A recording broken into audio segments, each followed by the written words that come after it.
You're listening to the International Moving Podcast, your guide to moving to another country, brought to you by SDC International Shipping, LA's finest. An international move is exciting. It's a time to start over, establish a new business maybe, reestablish family ties, or retire where your budget will do more for you. Please enjoy today's episode, and if you have any questions about your international move, give us a call at 888-779-3962. That's 888-779-3962. All right, welcome back, everyone. This is Jim for SDC International Shipping. Thanks for joining me for today's episode. Today we're going to talk about moving internationally from San Jose, California.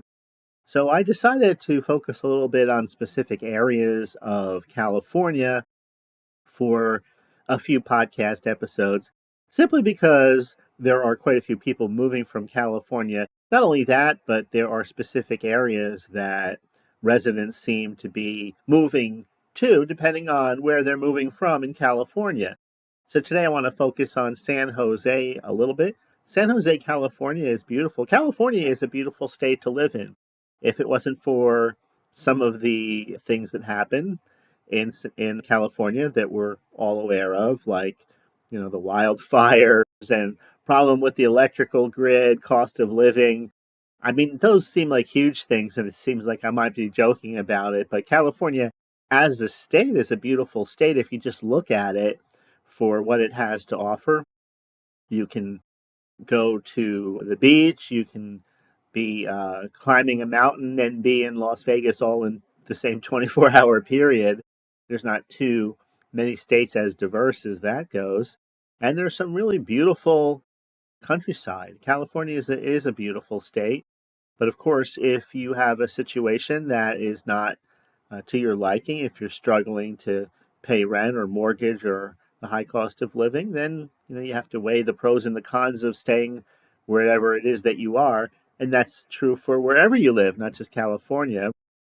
And now, on the other hand, when we talk about international moving to a new country is, without a doubt, a life-changing experience. It can be an exciting adventure, no matter how you define exciting. Everything's new, everything's fresh, and it's like a brand new chapter in your life. Many people are enticed by the idea of living in a different culture, learning a new language, exploring new places.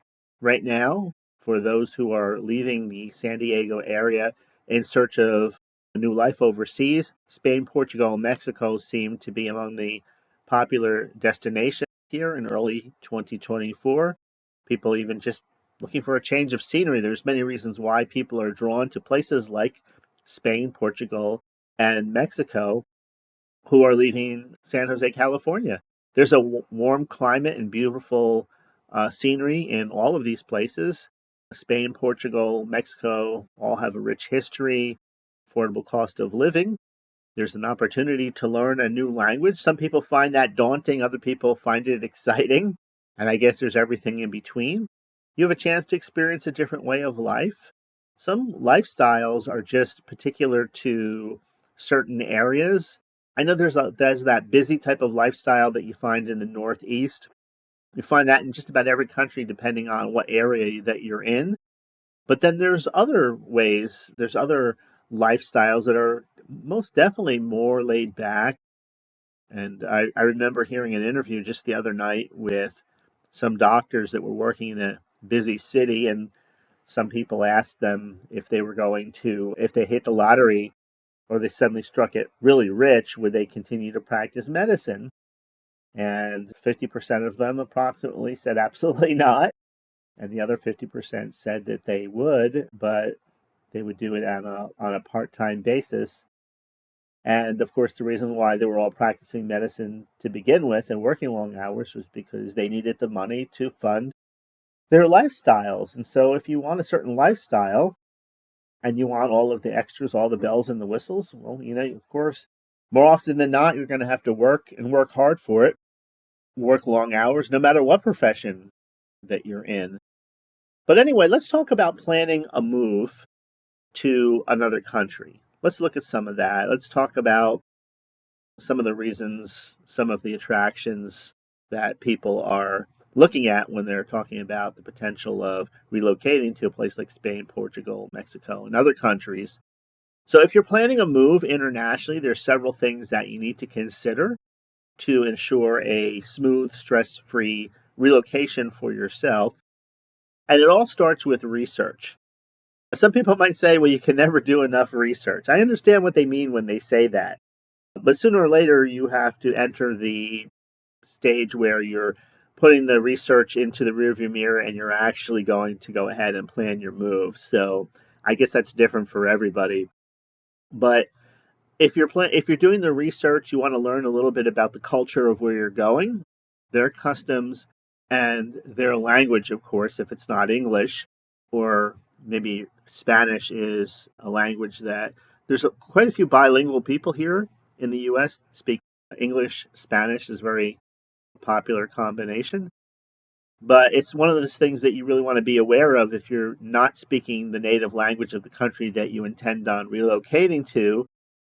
It is a challenge for some people, even though most of the children in foreign countries today are taught how to speak English from a very young age up. You have to understand that depending where you are, there may not be as many people that speak English as you might assume. So it's definitely worthwhile checking into the languages and the potential language barriers depending on where it is that you're moving to. Of course, then you want to research the cost of living, the true cost of living. So if we're talking about moving from one location in the US to another location in the US, you yourselves know that the areas and the pricing differs greatly. Now, I was going to say that as far as differing greatly, one of the things that I was researching recently was the cost of rent for one bedroom apartments. And it seems like from the outrageous to like $6,000 a month in a place like New York City to the not quite as outrageous but still very costly $1,500 a month in certain other areas that I researched, I started thinking to myself, well, I'm not exactly trapped in the past as far as my thinking goes, but I remember a time when a one bedroom apartment would be like $300. I'm going back, right? And a six-bedroom apartment would be like $600. And so, I have a mortgage today, but I'm thinking to myself, in the past, $1,500 a month was a mortgage on a house. And so I'm not really up to date on how much all of these things cost. But when I look at the price of things, it really makes me wonder how someone in their 20s or even in their 30s with an average paying job can afford to pay rent. I mean, in some cases, I think it's over 50% of their income would have to go just to pay the rent, not to mention all of the other things that go along with it. But anyway, so I'm saying all that because determining the cost of living is important for the exact specific area that you're going to. And that's where talking to people in expat groups and things like that come in really handy. Talking to the consulate. There's a lot of ways, thankfully, because we have the internet today, that we can find out exactly what's happening in that area. We can even make friends with people in those countries online through social media and get a better idea of what's happening in these locations today, as of right now. And then, of course, part of the research is going to be your visa and residency requirements. I know a lot of American expats don't actually give up their citizenship. They maintain an American citizenship and they also have a residency in another country. So expat doesn't necessarily mean that when you leave a country that you give up your citizenship there. I know that there are Europeans living here, have a residency in the United States, and they maintain their citizenship back home, especially in case of a medical emergency where the cost is covered, surgeries are covered, and things like that, depending on what country we're talking about. So, okay, the next thing, those things may seem obvious, but when we're talking about the planning stages, it really helps to write these things out so that you can see them for yourself. If you're just trying to keep it in your mind, it's overwhelming the amount of things that you have to do on your to-do list. And so, yeah, definitely open up a file, get a notebook, however you like to do that type of thing, and then write down exactly what you need to take care of and check the items off as you go. So I would put visa and residency requirements all the way up at the top, because until that's taken care of, then everything else is going to more or less take a back seat. Okay, let's talk about the moving companies. I used to focus on that. Of course, you know that the International Movers podcast is sponsored by STC International Shipping, but the moving company that you hire is going to play a major part in your overall experience, because we're talking about a sizable investment when we're talking about a household move overseas. So you want to look for a company that specializes in international moves. You want to choose a company that offers door to door service. Now, what's the difference between door to door and door to port and some of the other options? Door to door service means exactly what it implies. From your door here in the United States to your door there in whatever country that you're moving to. That's what door to door service is. Now, there's door to port service, and that is whatever port that your items will be delivered to. You have to be there and handle customs on the other side, handle the pickup, handle the paperwork, do all of that, and you're kind of on your own once that happens. Door to port simply means that everything's handled on this side from your home onto the boat, onto the plane, whatever type of freight you're using, or a combination of both. But then once you arrive at the port, then it's all on you, including things like insurance. So, for example, if something's damaged in door to port, as soon as you leave the port, well, then it's not covered by the insurance unless you have some type of other insurance option that isn't the norm. Door to door service, door to door insurance, door to door shipping. That's really what you want in 99 out of 100 cases, because you want to make sure that your items get off of the boat, clear customs without any hassle, and then are moved.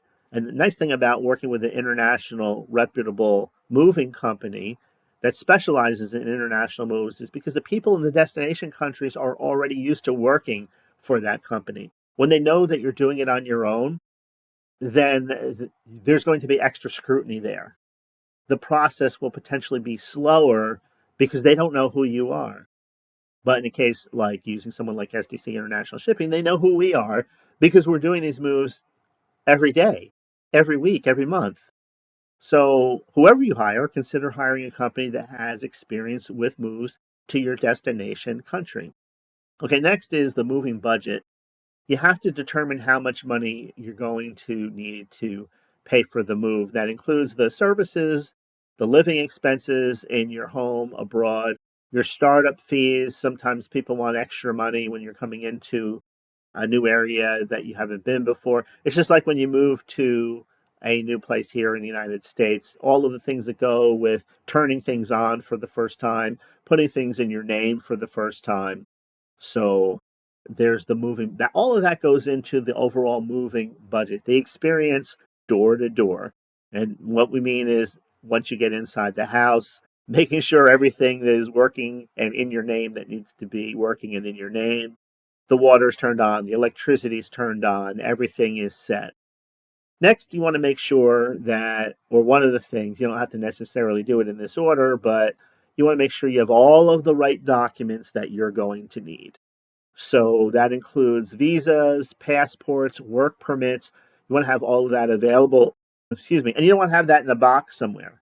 You want to have a copy of it available on your person, if possible, at all times as you go through this process. Because what happens if somebody asks for a work permit or needs to see it and it's packed in a box and you're not sure exactly which box, or in the confusion, you can't get to it right away and suddenly there's a holdup. So you want to make sure you have all the right documents and that they're accessible to you throughout the whole process.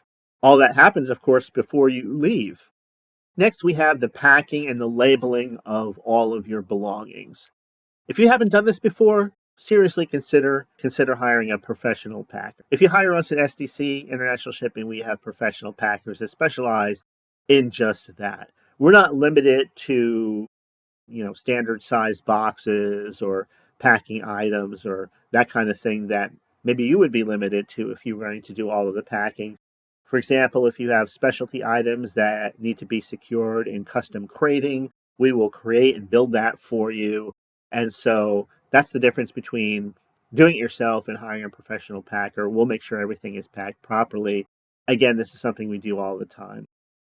Okay. Next, let's talk about notifying important parties. Right? You want to notify your utility company, let them know that you're moving. You want to talk to your insurance providers well ahead of time. Your employer, if they're not going to be connected with you after you make the move, all of these things need to be set in order. You need to talk to the people at your bank and let them know what you're doing and ask them for maybe some best practices.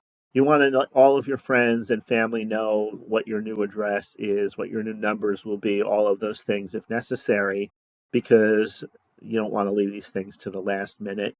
These are just a few simple tips that sometimes people are aware of, but they're not aware of. They just get busy and they leave something important out and they don't realize they've left it out until something happens, something goes wrong, somebody is unable to get in contact with someone else, or bills start piling up, or they keep getting charged for something that they shouldn't be charged for any longer because they didn't connect with the people they needed to connect with before they made their move, including utility companies, like I said. Okay, now let's talk about what makes some of these international destinations so appealing. Let's talk about Spain, Portugal, and Mexico, as long as we were talking about those a few minutes ago. Spain, Portugal, and Mexico are highly sought after destinations for people not only looking for a change of scenery, lower cost of living, but new experiences as well. Let's take a closer look at them. First, Spain. When we're talking about Spain, right away we can talk about some of the cities like Barcelona and Madrid. These are considered to be vibrant metropolises that attract visitors from all over the world. They're known for their architectural wonders. They have busy, bustling marketplaces, lively nightlife, and all of that.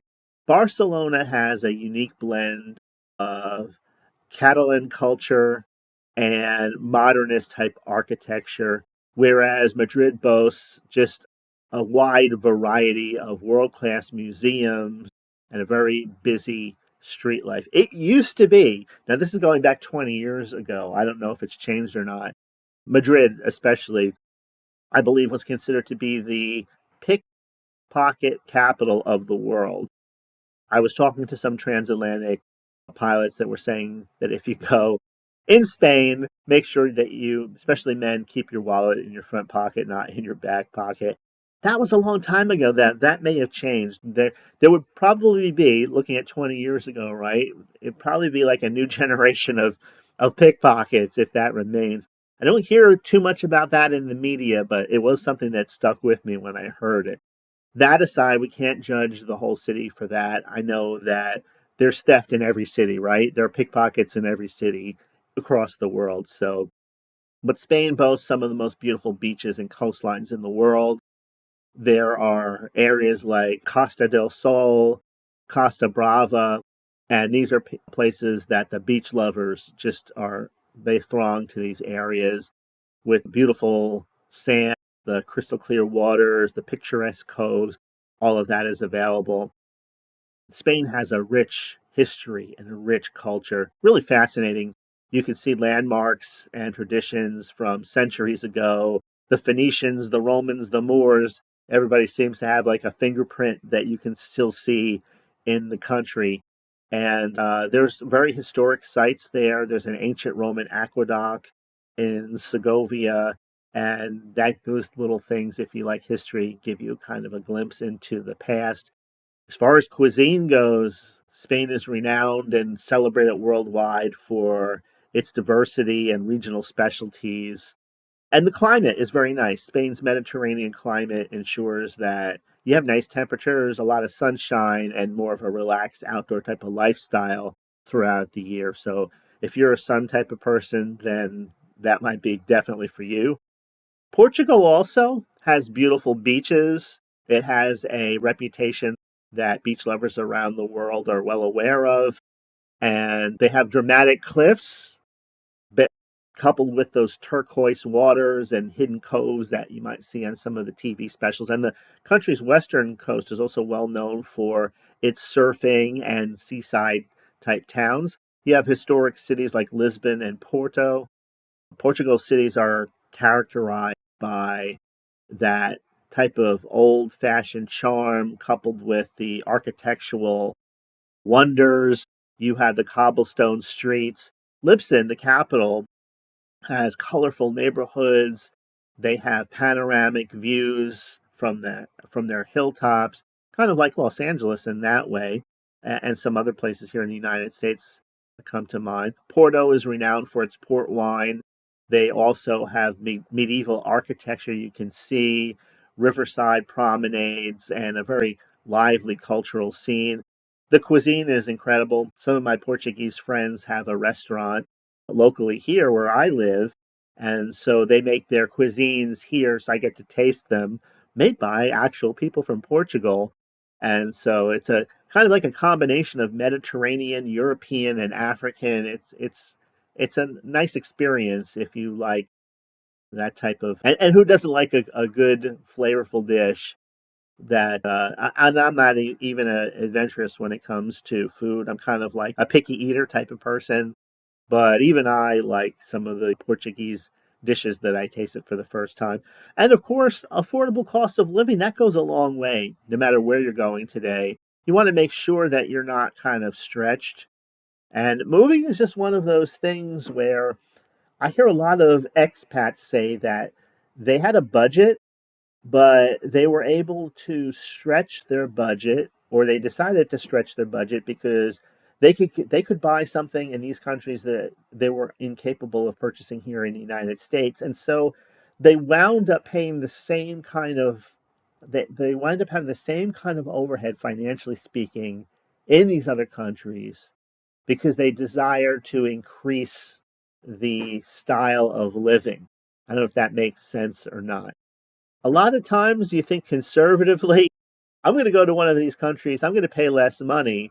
But then you're already used to paying a certain amount of money, and you find out if you pay that same amount, or maybe just a little bit less, you can have a whole lot more. And so it is very enticing. So people don't always save the money they think they're going to save simply because their money is capable of getting even more. And people tend to live up to the lifestyle they're capable of living at. I really believe that. I really believe that if you can afford to pay X amount of dollars, then oftentimes you will do that because you can enjoy some of the extras and everyone works hard and everybody, feels that hey, I need to treat myself. I only live once. And so I think a lot of times the affordable cost of living, unless you're a senior and you've been there, done that, and you don't feel that pull of, oh, I need to have this or that, then you would have that extra cushion in your bank account. But I think a lot of people that when they get to these places, they don't actually save the money they think they would because the ability to buy more is just and have more is just too enticing. Okay, Mexico. Finally, let's talk about Mexico. Mexican cuisine, do you like it or not? I have to tell you that I've had Mexican cuisine made by people from Mexico that tasted so much better than Mexican cuisine that you would get here in a Mexican restaurant in the United States. Having it made by the locals, and I found the same thing with a lot of other types of food that certain things taste better when you get them at their point of origin. It's kind of like if you've ever been to New Orleans before, if you ever have crawfish in New Orleans and then you have crawfish in other states, it doesn't taste the same. It tastes better in New Orleans. And some of my friends say I pronounce it wrong. It should be Nolans, but that's just how I say it. So cuisine is one of the things I think if you really want good Mexican food, you won't find it any better than you will when you actually go to Mexico. Next, we have the climate. The climate there is beautiful. It really is. It makes it a very enticing destination for those looking for that endless type of summer where you can enjoy outdoor activities. enjoy the beach, enjoy nature. Also, if you maintain your American citizenship, you can always return to the US during the summertime when it gets very hot. It's no different than the state of Florida in that regards, where many people live here 6 months out of the year, or they live up north for the other half of the year, something like that.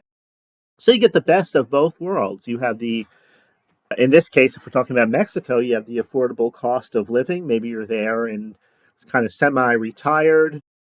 Maybe you work from home a few hours a week or do something like that. Or maybe you're completely retired, but you still have family living in the United States and you want to come back during the summertime when it's extra hot in Mexico and enjoy spending some time with family during the summer months. But the affordable cost of living is still there. Now, one of the things that I've learned recently here, we're in early 2024, is that the cost of housing, food, utilities, all of that is now increasing because so many expats are relocating there, not just from the United States, but from around the world. The expat lifestyle is growing exponentially. And I think that's going to continue throughout the next several years as people look for more opportunities, lower cost of living. And it's unfortunate that the places that were once kind of dirt cheap to live become less so with the passing of time because with more people moving, more money has to be invested in infrastructure and so on. Matter of fact, there are certain areas in Mexico where the residents can no longer afford to live because so many foreign people have moved in that the cost of living has exceeded their capacity to maintain, just like it has here in the United States.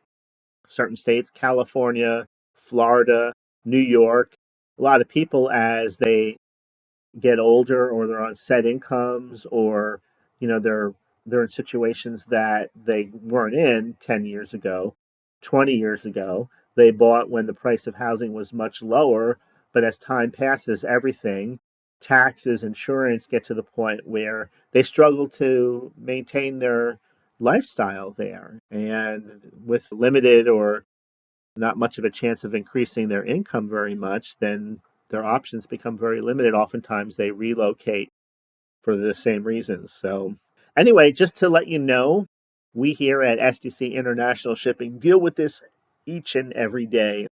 If you're looking to choose a reputable international moving company, if you're leaving the San Jose area, go ahead and contact us. We are licensed, we are insured, we have testimonials, people that you can actually talk to who have used us before. We have a great reputation. We've been around for about 15 years, so we can give you a quote.